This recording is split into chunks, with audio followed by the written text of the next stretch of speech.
Assalamualaikum, mau nanya gini, saya itu sulit dalam memaafkan. Kita baru ngomong memaafkan tadi. Nggak jarang orang yang saya benci itu memperlihatkan sikap baik ke saya, tapi ya karena saya sudah memandangnya buruk, orang itu jadi apapun yang dia lakukan seakan cuma pencitraan saja. Baper nih ya beliaunya. Nah, jadi gimana nih cara agar pemikiran saya yang seperti itu bisa hilang? Karena saya sudah mencoba untuk berprasangka baik, tapi yang saya pikirkan memang selalu benar terjadi. Itu yang pertama, itu dulu kayaknya tentang sulit memaafkan karena sudah punya preferensi tertentu kepada orang lain itu. Baik, poinnya begini. Setiap orang itu bisa atau pasti mengalami konflik dengan orang lain dan itu tidak bisa dihindari. Dimanapun lah, kita sendiri, misalnya sekolah, kuliah, bekerja, pasti akan berhadapan dengan situasi ada orang yang tidak setuju, ada orang yang jengkelin gitu. Dan itu tidak bisa dihindari. Tidak mungkin kita hidup dengan orang yang semuanya menyenangkan. Ini poin pertama dulu. Maksudnya apa? Maksudnya adalah ada sebuah realita yang kita harus paham gitu. Siapkan diri kita akan menghadapi situasi itu. Situasinya adalah tidak mungkin kita menemukan kondisi ideal dimanapun. Itu harus mancep dulu nih dalam pikiran, dalam batin kita. Jadi dimanapun kita nanti selalu ada orang yang membuat kita tidak nyaman dalam hidup kita. Itu pasti ada. Bahkan bagi yang sudah berumah tangga bisa jadi anak, istri, suami itu jadi orang-orang yang tidak menyenangkan dalam batin kita. Jadi cara berpikir ini yang harus kita sadari dulu. Sebelum kita belajar tentang cara memaafkan, belajarlah menyikapi realita hidup.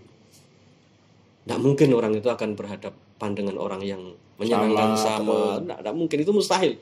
Nabi saja menghadapi hal-hal iya, kalau pengen enak sendirian hidup di hutan gitu. Tidak mungkin lah. Jadi ini poin pertama, menghadapi realita itu tidak bisa tidak, kecuali ya kita harus siap menghadapi perbedaan dengan orang lain. Yang kedua, setelah kita sadar tentang realita itu, bangunlah permakluman yang besar. Kenapa? Karena kita tidak mungkin menuntut orang lain itu baik semua. Realitanya memang harus berubah, realitanya harus memang ada, kita hadapi. Yang kedua, siapkan diri kita, tidak mungkin membuat orang lain itu semuanya seperti yang kita pikirkan. Nah, kalau kita tidak punya cara berpikir ini, yang ada dalam pikiran kita adalah setiap orang itu harus enak nih sama saya. Oh, ini kita jadi orang paling menderita nanti. Susah. Kita akan mudah sekali kecewa pada pasangan, mudah sekali kecewa bahkan pada orang tua kita sendiri. Kenapa? Karena kita menuntut semua orang itu sesuai dengan keinginan kita. Itulah akar masalahnya. Jadi, siapkan untuk memberikan permakluman yang besar dalam jiwa kita kepada semua orang. Dan itu amal saleh. Masalahnya itu amal saleh. Berikan permakluman kepada orang, belajar menjadi orang yang berjiwa besar. Yang ketiga, nah ini poin memaafkan. Memaafkan itu seringkali kita memberikan syarat dalam memaafkan. Itu masalahnya. Kita memberikan syarat dalam memaafkan. Saya akan maafkan kamu kalau kamu berubah. Loh, maafkan itu urusannya di sini. Gitu.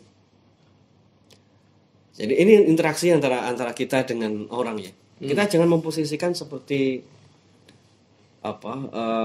orang bertaubat itu memang harus berubah. Tapi kan kaitannya dia dengan Allah SWT, dirinya dengan Allah SWT. Tapi kita sebagai sesama manusia, kita tidak punya kemampuan untuk menghukumi sebagaimana hal itu. Jadi misalnya saya benci kepada antum misalnya. Kalau saya ingin punya sifat pemaaf, maka cukuplah katakan saya maafkan Anda, titik, tanpa syarat, tanpa koma. Gitu. Tanpa tapi. Tanpa tapi. Karena kalau saya memberikan persyaratan, kamu saya maafkan nih, tapi jangan diulangi, tapi terus begitu. Satu, orang itu belum tentu bisa berubah seperti yang kita pikirkan. Bisa jadi berulang gitu. Kita nanti punya istri, punya suami juga begitu. Bisa jadi iya hari minta maaf, besok ulang lagi, sangat mungkin. Jangankan orang lain, kita sendiri pun juga begitu. Hari ini berbuat kekeliruan, besok terulang lagi. Jadi itu yang pertama. Jadi orang lain mungkin akan bisa mengulang keburukan. Yang kedua, kalau kita bilang saya maafkan kamu tapi dengan syarat, itu sama halnya kita tidak sedang mendidik sifat pemaaf itu muncul dalam diri kita. Jadi kita sedang memberikan syarat agar sifat pemaaf itu ada dalam diri kita malahan. Jadi kalau pengen punya sifat pemaaf, sudah hentikan dengan semua syarat itu. Jadi sudah maafkan. Makin banyak syarat tapinya makin tersiksa Makin jiwa susah. kita. Dia ngulangi lagi. Justru kita terhantui dengan itu. Jadi yang dimaksud dengan memaafkan dalam konteks muamalah antara orang dengan orang lain itu, hindari persyaratan-persyaratan yang terlalu banyak. Kalau dia tidak berubah, ya urusannya dengan Allah SWT.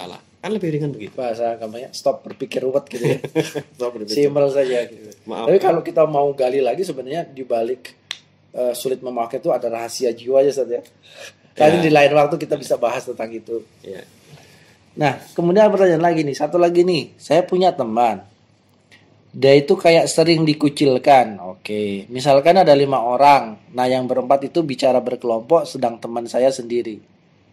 Dan memang benar saat mereka ngumpul, mereka membicarakan teman saya ini. Nah ini teman yang nggak baik nih. Jadi kalau si teman ini, saya ini kayak orang yang trauma gitu. Setiap kali mereka ngumpul, dia merasa cemas. Merasa takut kalau teman-teman yang lain tuh ngumpul membicarakan dirinya. Nah, ini masalah mindset. Ini sama seperti pada pertanyaan sebelumnya. Jadi kita seringkali terhantui dengan orang lain. Itu masalahnya. Oke. Kita ini seringkali dihantui dengan orang lain. Kita ini hidup dengan hidup kita sendiri. Mau sukses atau mau gagal itu kita sendiri. Jadi kaya atau miskin itu juga urusan kita sendiri. Mau jadi rusak atau mau jadi baik itu juga urusan kita sendiri. Contoh sederhana saja. Kalau misalnya sekarang ini kita punya teman banyak, tidak seperti ini misalnya, teman kita baik begitu. Toh nanti kalau sakit juga mereka belum tentu datang. Ini teman-teman yang misalnya menjengkelkan begitu. Toh kalau misalnya kita baik, mereka juga belum tentu berbuat baik sebaliknya kepada kita. Jadi jangan pernah meminta imbal balik atas kebaikan yang kita lakukan. Karena kalau kita berbuat baik pada orang dengan berharap mereka nanti harus baik nih, itu justru nanti batin kita akan sangat tersiksa. Nah, yang membuat kita tersiksa itu tadi, kita ini sangat ingin orang lain itu semuanya baik, memahami kita, paham diri kita. Padahal itu mustahil. Sebagaimana kita pun coba refleksikan diri sendiri. Kita tidak pernah paham dengan orang lain. Sekarang sederhana saja, kita duduk kuliah dengan teman satu bangku gitu. Dia coret-coret gitu. Apakah kita paham tentang dia? Enggak. Sama seperti hari ini kita berangkat ke kuliah, lalu pakai kerudung warna berbeda, bawa buku yang berbeda, lalu orang lain ternyata tidak paham dengan tujuan kita. Dia ngolok-ngolok misalnya. Kita bilang dalam batin, oh ternyata dia tidak paham maksud saya. Jadi, memahami orang lain itu perkara yang susah. Menuntut orang lain memahami kita itu perkara yang susah. Sebagaimana kita pun sangat susah memahami orang lain. Jadi sebelum kita melakukan itu sampai pada perasaan peka terhadap orang lain, yang selalu ada dalam pikiran kita itu, jangan pernah menuntut orang lain itu bersikap baik selamanya ke kita, atau jangan pernah menuntut orang lain itu wajib memahami kita. Itu berat sekali. Dia mensyaratkan kebahagiaannya itu kepada faktor di luar dia yang tidak terjangkau. Jadi untuk jadi bahagia itu, saya pinjam istilahnya tuh, untuk jadi bahagia itu, jangan gantungkan pada orang-orang luar, jangan gantungkan pada faktor eksternal. Bahagia itu ada di sini gitu. Kalau kita bisa bahagia karena orang lain mengerti pada kita, bagaimana jika tidak ada orang lain yang mengerti? Menderitalah kita. Jadi itu poinnya bagi teman ini yang sedang berpikir demikian. Abaikan saja ketika ketemu dengan teman, lalu teman itu ngumpul ngerumpi, asal cukup. Kita urusin hidup kita sendiri. Kalau toh ternyata nanti di kemudian hari terbukti, anggap saja ini kebetulan. Tapi jangan bebani itu dalam pikiran kita. Karena kalau kita bebani dalam pikiran kita, nanti begitu ada orang ngumpul, dia ngomong macam-macam, lalu kita anggap itu membicarakan kita misalnya, ini kategorinya was-was. Itu kategorinya was-was. Masuk ke penyakit satu lagi nanti, was-was itu. Bisa waham ya. Waham. Jadi terapinya yang pertama, satu, jangan pernah menggantungkan apa yang ada dalam diri kita itu pada faktor eksternal, pada orang lain. Yang dimaksud dengan husnuzon itu, salah satunya tanpa melihat gejalanya. Ya kalau misalnya orangnya itu secara zahir tidak nampak, kemudian tidak ada bukti, ya kita tetap wajib husnuzon pada orang. Jadi husnuzon itu sampai batin tidak ada perasaan curiga sedikit pun. Itu namanya husnuzon. Kalau husnuzon masih curiga, itu tersiksa namanya. Itu bukan husnuzon, tapi kita ini meribetkan diri kita sendiri ya dengan syarat-syarat ya. Jadi segala sesuatu di dunia ini tidak ada artinya sampai kita memberi arti. Tidak ada artinya apa-apa sampai kita sendiri yang mau memberikan arti. Peristiwanya boleh sama, tetapi kemudian maknaannya masing-masing bisa berbeda. Pertanyaan terakhir, Yang paling bawah. adakah cara menetralisir rasa cinta yang berlebihan? Waduh, ini ada orang jatuh cinta nih terhadap lawan jenis. Gimana caranya menggunakan terapi Al-Quran? Ini gampang nih, suruh nikah. Jadi Pertama, nikah. Kalau ini laki-laki nikahin tuh. Persiapkan diri, temui orang tuanya, nikah. Yang kedua, dalam Al-Quran itu Allah menjelaskan tentang kecintaan kita itu yang utama itu kepada Allah, kepada Rasulnya. Itu yang paling mendasar. Jadi manakala Allah dan Rasulnya, orang tua misalnya, itu semua tergeserkan oleh makhluk, maka kita pasti akan terjebak. Itu masalahnya. Jadi pertama istighfar dulu deh, istighfar dulu. Karena kita mencintai sesuatu, mencintai makhluk melebihi dari yang lainnya. Kadar melebihinya itu apa? Kadar melebihinya itu sampai menyita pikiran, hati kita, menyita semua aktivitas kita. Waktunya sholat masih terngiang-ngiang mantan, masih waktunya puasa tidak bisa puasa dengan jenak karena masih terlalu ingin melihat wajahnya. Itu merusak.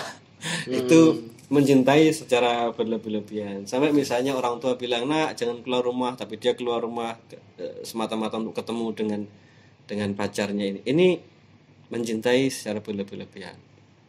Sesuatu yang berlebih-lebihan itu tidak baik. Bukan hanya soal cinta, makan saja berlebih-lebihan juga tidak baik. Dalam banyak hal. Jadi ketahuilah bahwa setiap yang kita cintai secara berlebih-lebihan, maka disitulah ujiannya. Di situ ujian itu ada pada sesuatu yang paling kita cintai. Kalau kita sudah berkeluarga ini, punya istri, punya anak, begitu hati kita ini sangat mencintai anak secara berlebih-lebihan sampai melanggar halal dan haram, mencari nafkah demi anak sampai menabrak-nabrak yang diharamkan. Ini lalai karena kecintaan berlebihan kepada anak. Maka ujiannya justru akan terjadi pada anak. Jadi apa yang kita cintai itu nanti akan menjadi ujian terbesar. Jadi kalau kita tidak ingin diuji dengan itu, letakkan semuanya itu pada tempatnya. Kita mencintai anak, suatu saat akan berpisah dengan anak. Kita mencintai orang tua, akan berpisah dengan orang tua. Tapi kalau kita mencintai Allah dan Rasulnya, kita akan berkumpul dengan Rasulnya, insya Allah. Jadi kita mencintai seseorang, nanti di akhirat justru bisa jadi orang kita cintai itu musuh bebuyutan kita. Astagfirullah. Anak, istri, yang Allah sebutkan dalam surah At-Taghabun, kemudian surah Ali Imran, mereka ini menjadi fitnah, menjadi ujian. Bahkan surah Abasa nanti mereka di akhirat menjadi musibah karena mereka menuntut kita. Jadi tidak ada cinta yang hakiki sebenarnya kecuali kepada Allah dan Rasulnya. Cintanya kita kepada Rasulullah cinta kepada kita. Nanti di akhirat Rasulullah akan memberikan syafaatnya ke kita. Tidak ada satu makhluk pun di akhirat nanti itu sebesar apapun cintanya. Ketika di akhirat yang mampu memberikan pertolongan tetap Nabi SAW. Bahkan yang kita paling cintai di hari ini, nanti di akhirat bisa jadi menjadi orang yang mencelakakan kita. Karena situasinya rumit. Astagfirullah. Jadi jangan berpikir bahwa yang kita cintai itu akan menjadi penolong kita sepanjang masa hingga kita masuk ke surga. Enggak. Nanti ketika di Yaumul Qiyamah, semua orang sibuk dengan urusannya sendiri-sendiri. Yang ada dalam pikirannya hanya gimana caranya selamat. Yauma yafirul mar'u min Ya, kalau pikirannya gimana caranya selamat, dia misalnya punya anak, punya istri, punya suami. Kan gambarnya di Al-Quran begitu. Ya Allah, hari ini anak kami jadikan tebusan, istri kami jadikan tebusan. Bebaskan begitu. Jadi menjadikan istri anaknya egois sekali di hari itu. Semua orang begitu karena pengen selamat, orang neraka di depan mata. Jadi kalau hari ini kita mencintai sesuatu dengan sangat berlebih-lebihan, sebenarnya kita terjebak dalam sesuatu yang semu. Gitu. Pahami ini dulu. Maknaannya berarti ketika dia mencintai seseorang yang berlebih-lebihan, di balik itu sebenarnya dia sedang tidak mencintai Allah dengan kadarnya, itu resikonya. Kadar seharusnya ya. Ya. Kalau dalam Al-Quran kan ada zat wa minan nasi may yattakhidhu min dunillahi andadan yuhibbunahum kahubbillah. Mereka mencintai itu seperti mencintai Allah. Sedangkan orang beriman ladzina amanu asyaddu Asyaddu hubban lillah. hubban lillah. Jadi poinnya pada memupuk cinta kepada Allah. Nah, Itu obatnya. obatnya itu memupuk cinta. Cinta kepada makhluk itu obatnya bukan mencintai makhluk yang lain. Jadi mencintai makhluk yang begitu berlebihan, obatnya adalah mencintai Allah dan Rasulnya, mencintai agamanya. Itu terapi Qur'aninya ya, terapi Al-Quran terbaik. Ya kalau saran saya sih segera temui orang tuanya, nikah. Iya dong, nikah. Banyak-banyak doa. Allahumma idza nas'aluka hubbaka wa hubba ma yuhibbuka wa hubba kullu amalin yuballighuni ila hubbik. Ya Allah, aku meminta cintamu dan cinta dari orang-orang yang mencintaimu dan rasa cinta kepada amal yang menghantarkanku di pintu gerbang cintamu. Itu luar biasa tentang doa tentang cinta. Mungkin pertemuan kita kali ini cukup sampai sini, Ustaz, karena kita sudah ada kegiatan yang akan harus kita lakukan di STIQ. Terima kasih buat teman-teman STIQ semua. Buat seluruh mahasiswa STIQ, semangat dengan penelitiannya, semangat dengan perkuliahannya. Kita tolong agama Allah ini dengan ilmu yang kita pelajari di kampus STIQ tercinta. Demikian dari saya Muhammad Firdaus bersama Ustaz Muhammad Nadib mengucapkan Assalamualaikum warahmatullahi wabarakatuh.